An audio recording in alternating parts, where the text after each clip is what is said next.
Hello friend, नमस्कार। मैं अपने यूट्यूब चैनल पर आप सबको स्वागत करती हूँ और हम एक छोटा सा उठान गीत गाने जा रहे हैं। अगर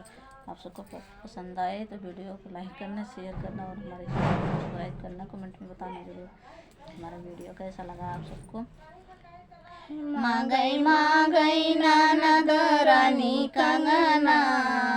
ललना के भाई मांगई मांगई ननद रानी कंगना,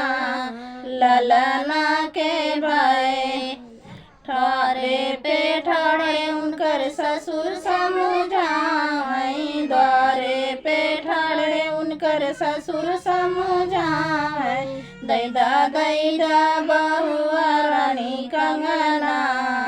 ललना के भाई दैदा बहुआ रानी कंगना, ललना के भाई मांगई मांगई ननद रानी कंगना, ललना के भाई ठाड़े डेहरिया उनका जेठ समझाई, ठाड़े डेहरिया उनकर जेठ समझाई, दैदा भाया हो रानी कंगना, ललना के भाई दैदा भाया हो रानी कंगना, ललना के भाई मांगई मांगई ननद रानी कंगना, ललना के भाई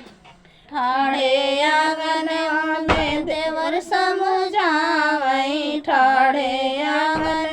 में देवर समझाई, दैदा भाभी रानी कंगना, ललना के भाई दैदा भाऊज रानी कंगना, ललना के भाई मांगई मांगई ननद रानी कंगना, ललना के भाई मांगई मांगई ननद रानी कंगना,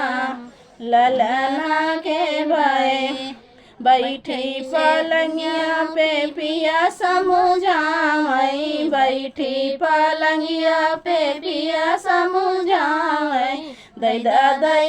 धना रानी कंगना, ललना के भाई दैदा धना रानी कंगना,